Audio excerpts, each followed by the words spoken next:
Hi, everyone. My name is Ray. Some of you might know me as Tiki with Ray. And today I am in Tacoma, Washington, and I'm here to visit a local Tiki mug maker, Ashley Morgan. Yep, that's me. And we are literally, how many minutes are we from the Devil's Reef? I'd say seven, solid seven. Yeah. So you're not very far away. And the crazy thing is, it's like my buddy Jason literally lives like 4 minutes away. Like he can walk here. Yeah. So he's helping me out. And if he drinks too much, we just have him walk home. Yeah, you just walk home. So originally, you're from San Diego. Yep. Now, when you were in San Diego, were you into this whole tiki? Well, obviously you're into pirate too. Were you into that stuff back then? Yes and no. I mean, I went to the beach a lot. I was surfing and swimming, and Yeah. I did a lot of the Del Mar car shows. I did a lot of things that overlap with tiki, Yeah. but not necessarily tiki things. And Yeah. I didn't get to do a lot of stuff in college, and Yeah. we left right when I got out of college. So we started getting more into tiki once we were in Washington. Really? And How got settled down. that's crazy because it would be like you think like being down in San Diego and but what got you more into it up here then? I think it was mostly being able having our own place that we could actually Yeah. start decorating and not have to worry, about our deposit and things like that. I could start painting the walls Yes. and collecting mugs.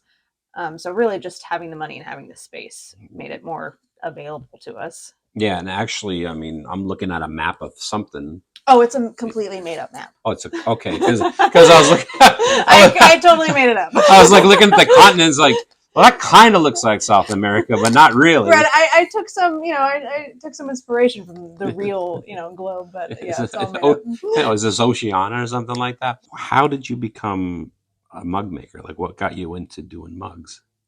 So I've been painting for a really long time. You're a painter. And was that the first thing? Yeah. Yeah. And I've been doing that for a couple of years. But my friend here in Tacoma owns a pottery. It's called Spun. Yeah.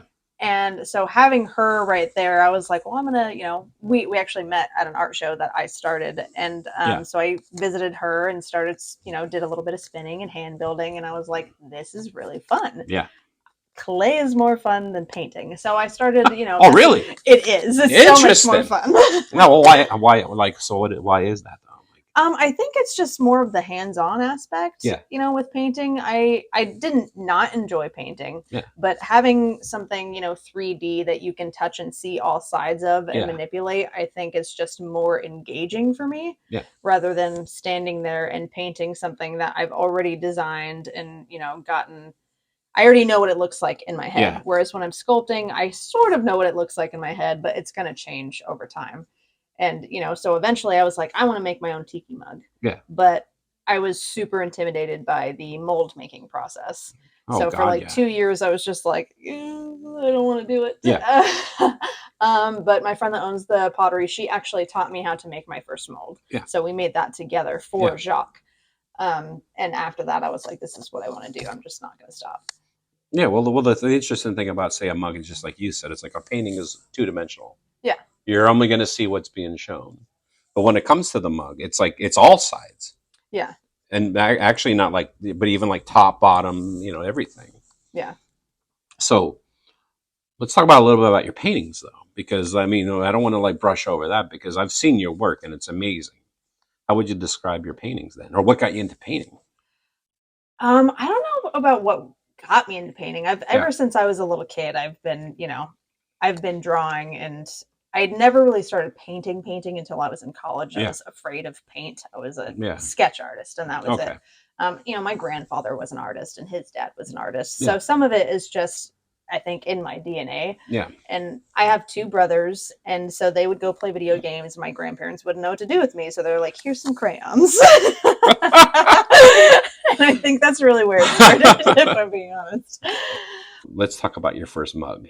Now, at first blush, it's like, it looks like a skull. But then I see that there's glasses, that the skull is wearing glasses. So what is the name of your mug? Jac Too Slow. Jac Too Slow. Inspired by Jacques Cousteau. Jacques Cousteau. Oh, Jacques Too Slow. Yeah. So what was he too? What happened to Jacques Cousteau? What happened? He was too slow. We've had a lot of conversations about this. My husband and I, we've, argued that, he got eaten by a shark or he just couldn't make it. He couldn't surface in time, Yeah. because Jacques Cousteau and, co-invented scuba, basically the aqua lung. Yeah. So, who knows? Maybe there's a different story for each Jac Mug. Well, actually, there's a couple different ones. And the thing is, they're all. Well, now that I'm thinking about it, it isn't just one mold. They're all different. So they are all from one mold. Oh, they are. But each one, I spend about an hour to 2 hours hand carving each one. So they have different details in the teeth and the bone, and so this one has the most detail that's different. So this was one of the first ones cast, so he doesn't have a whole lot like carved into him, so that's like the base. That's what we start with. So is this the OG Jac Too Slow, and then you just kind of work off of that? I mean, because actually I'm looking at it, and there's definitely differences with the things that are on it. But so then and for this one here, did you add the so I added the fluff here, and the little turnover for the Christmas hat. Yeah, I guess they don't have a special name. So I added all of that. Yeah, what is the name for a Christmas hat? Is this just a Christmas hat? Does that have a special name? I feel like I should know. I feel like there should be a special name for No, not a stocking. That's because you wear a stocking on your feet. I don't know. It's like a sock thing. But you added this stuff. Yeah, so that was added. No, so. But it's from the same mold, so I just added on to the hat. So right now, the mug. This is the only mug idea that you have so far, but it's all of them. They're different based off of the original one. They're all different. Each and every one is a little bit different from the next one. But I did just cast my second sculpture for my next mug. Yeah, and that's actually in your studio. We'll go in there in a little bit. So can people buy these? Like, can they buy them now? Or are you sold out? So they gotta wait. Yes and no. So I have my website up. I'm going to be listing batches as they come out of the kiln, and I'm currently waiting for my own kiln in the mail right now. So I've been using Spun's kiln. I've been doing kiln rentals. You're gonna have your own kiln here. I'm going to. Oh, wow. We're on our way. It's in the mail. It's coming. We got the electrical set up. What's the shipping for a kiln? I think they actually included the shipping in the final price. Oh, wow. So that I wouldn't know. I know that there was like an extra like $50 charge to like have it brought to the curb, and like lowered down on their fancy little like lift thing. But but how are you gonna get that from the curb into here? Well, at least you're not gonna take it downstairs, right? No, that's gonna actually be in the garage. So we're gonna completely flip the garage. That way, I'm not just in one room. I have like a whole space. Yeah. So that'll be. We're on our way to doing that too. It's getting there, and I've got a slip casting table in there too that I'm not using yet. So once you get that going, I mean, then do you think this is something that like this is gonna be your livelihood? Like, oh, I'm hoping so. Absolutely, I really hope so. Damn. Well, so far, how's the reaction and the reception been to your mugs? It's going pretty good. I should probably be better about social media than I am. Yeah. I'm not on there engaging as much as I should be. But I mean, I did a little mini drop and that went well. Kickstarter went well. Yeah. So I'm just going to be selling them as I make them in small batches. Yeah. And then that'll grow once we have our own kiln and it's easier and I don't have to transport them every time I need to fire them. So how does it work? Does someone pre-order one from you, or is it like, okay, this is what I have available now?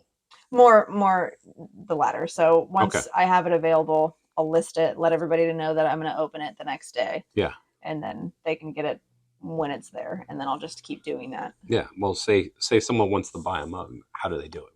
Where should they go? The website is sleepysirentreasureco.com. sleepysirentreasureco.com. And that's the name of your. That's you. Is that you or your business? Yeah, that's the brand. Yeah. Or should I am the Sleepy Siren. So should I be calling you instead of calling Ashley? Should I have been like, "Hey, Sleepy Siren"? So tell me how. No. Oh, that's way too. Do people know you as the Sleepy Siren? I mean, it's getting there. I do mermaid. I have a mermaid community, but I have a different name there, so I don't know. I just got to pick one. I think. Just picture you like, oh my God, there's the famous Tiki mug maker, the Sleepy Siren. You look over and you're like. I'm gonna have to sleep all the time, yeah. Hey, how's it going? And I do a lot of pictures in my mermaid tail underwater while I'll like pretend to be sleeping like on a log or something because I'm just chilling there. Because my fin is so heavy that it just floats up above my head, so it's kind of like a natural position for me. Well, that being said, I mean, there's obviously there's a nautical part to everything that for you sure. And pirate. Yes. So, how do you, in your opinion, how do all three of these combine for you? Are they all separate, but they're different? They're all. Can you combine them all, or? I mean, I think they just kind of they each have their own natural like space from each other, but they all inspire me, I think, collectively in a different way, and that just comes out as like one thing, which is I think why I went with Jacques Too Slow as my first mug in the first place, because Jacques Cousteau was the first ocean conservationist, and when I was a little kid, like that was like my hero. He was the only. I remember watching Jacques Cousteau when I was a kid back in the 70s. So that guy's been around a while. The thing that I really love about your mugs, this is kind of like what I'm seeing with the evolution of Tiki. For a long time, it's been about like keeping Tiki, classic Polynesian pop.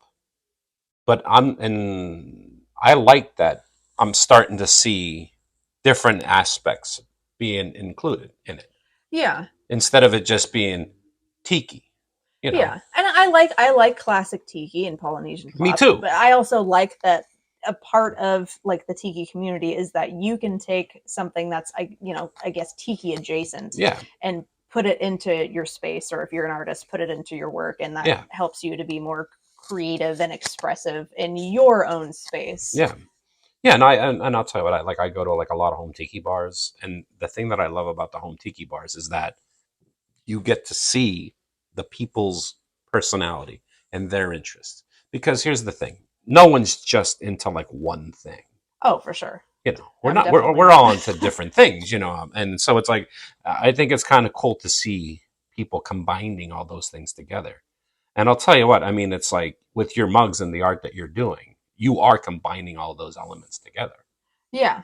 And I think that's another thing that I like about sculpting versus painting. Yeah. When you're a commercial painter, you figure out what sells, and then you just keep making that thing over and over again, and it kind of kills you a little bit inside. I remember we were talking about this. Yeah. We were talking about this, and you were saying it's sort of like when you become then you're not doing what you want to do. Yeah. You're doing you're doing what pays the bills. Yeah, and I think it's also different with the community too. With the Tiki community, they appreciate seeing different things from you. They don't want to see the same thing over and over again, which gives me more creative freedom than I have when I'm painting. Not that I'm going to give up painting or anything like that, but and that I don't, love that community that I paint for, but I need another avenue where I can express those other sides of myself. If we can, let's take a little tour of your little studio. Yeah, let's do it. All right. So let's pretend we're going to get up, and then we'll. Yeah.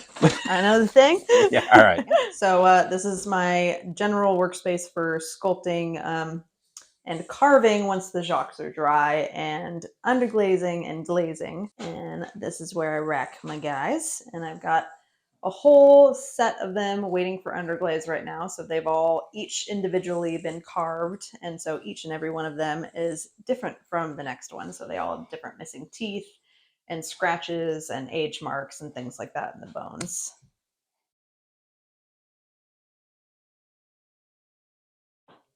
Is these your paintings up there? Yep, those are some of my oldest paintings. This is when I first started doing this kind of like color style. Yeah. And I wasn't really set on a particular theme yet, so I was kind of doing a bunch of different stuff. Got some D&D things. I've got some underwater things. Are there any of these the fish people? Oh, well, that's a fish person, technically. That's called a naga. And those show up in, things like World of Warcraft and D&D and things like that. It's kind of a across-the-board mythological creature. That's my Jester Puss. Jester Puss. He's inspired from my trip from New Orleans, oh which is mostly a blur. What about this one? So that was one of my first Kraken pieces, my little squid Kraken. That was when I was struggling with proportion a little bit because I wanted it to be big. Yeah. But I went out of the frame. So that was my very first actually canvas piece of this style. And then what about these pieces? Over Those are Grindylows from Harry Potter, except for they have got like little spots on them. here? Yeah. So are you still doing paintings at I all? am, yeah. Not as often. I used to do about one a week. Now maybe like once a month. Yeah. But I've got a gallery up in Port Angeles called Yeah. One of a Kind Art Gallery that I've kept my work in. Yeah. And then I've got a winery up there that I keep my work in. And that's probably what I'm going to limit to my paintings to. I've pulled out from a couple different locations just because I can't keep up with that and sculpting at the same time. But so I'll probably keep those two up in Port Angeles. So I'm just keeping up with them right now. And if anyone's interested in buying a painting from you, that would be through What Dwells Beneath. What Dwells Beneath? What Dwells Beneath. Not the Sleepy Siren. No, everything I have to name, it has to be a mouthful. I know how that is. I know how that is. So what's going on down below here? So those are my molds. Those two on the left are Jac molds. So they're just racked right now. They don't have anything on them. And then the one on the right is a brand new mother mold for my next Tiki mug. So I just cast that sculpture. So that mold is going to be dry in about 2 weeks. And then we can test it out with some slip, see how the first mug comes out, do some test glazing, and then we can do some silicone casting. And is this a little taste of the mug right there? Yes. So that's the sculpture. He's taken some damage because he just got casted. But that's what it's going to be when he's pulled out. And that base right there is going to be carved into sand for each and every one. Wow. So he's going to be a little bit tall. Okay, what's the name of this mug going to be? I've gone back and forth a little bit. I think I like King of the Kelp because there's a lot of seaweed on there, or Kelp King. So one of the two. Something that's not a mouthful to say. Something that's easy to say. Yeah. But I like all the seaweed, and that's gonna play a factor into the name of it. What do we got here? So my second rack. These are sadly all Jacs that are gonna get broken. They came out of the kiln. The kiln gods weren't nice. They've got they're busted up on the bottom, or they got teeny tiny micro cracks. So we're gonna take those out into a field and just break them. Which most people would think is that gonna be hard for you? But I think I'm really gonna enjoy it. Take out your aggressions. Yeah. These guys are miscolored, so the colors didn't come out the way they were supposed to. That was for the Kickstarter special edition, so those were only available for the Kickstarter. This was how they were supposed to come out, so they're just not quite where they were supposed to be. Yeah. So those are going to be, those are my misfit mugs. I'm not sure what I'm going to do with those guys yet. Now, what about these down here on the second floors? So these guys, these were test glazes for some other glazes that I had that I needed to break over something sculptural, and I needed to see what it looked like. So I'm thinking about listing these. I just haven't decided yet. And then these guys are all, this guy's ready to go. I just haven't listed him yet because I don't have a group of them to list yet. Yeah. And then this guy is an AP that I did. And this underglaze on the skull that I did came out super thick, so it covered up a lot of the detail. So I didn't, obviously I didn't go with that one because they look like that. Yeah. So that's just an AP.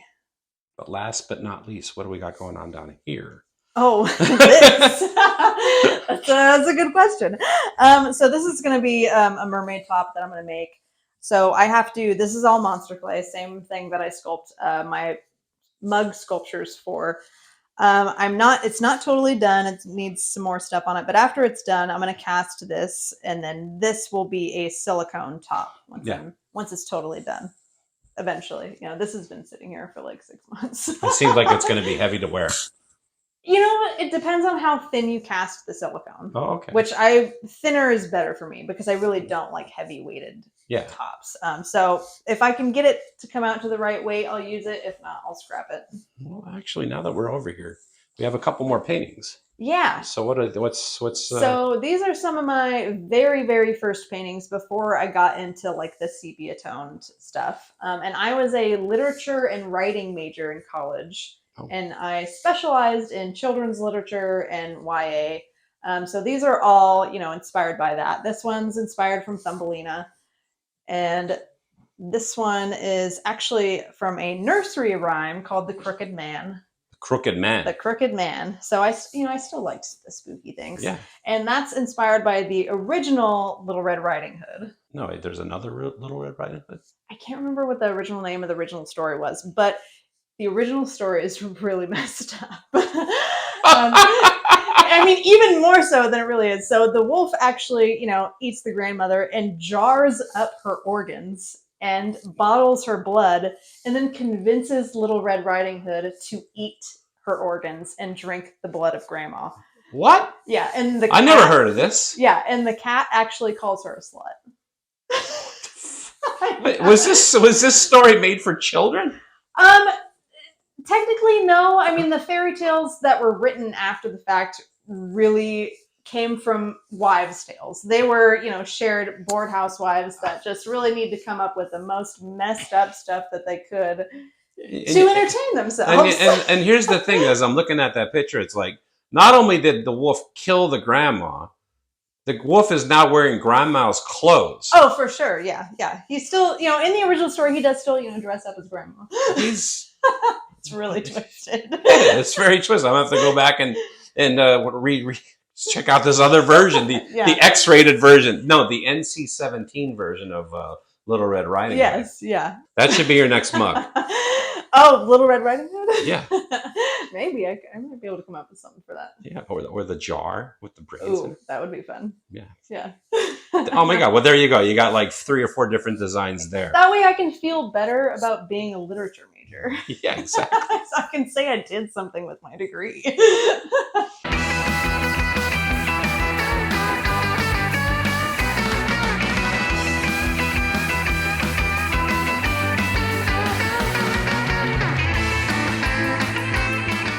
Stupid question, but what's this for? What is? Oh, the bat. Is that if someone misbehaves? Or? Yeah, if you break something in the studio, this is what you get.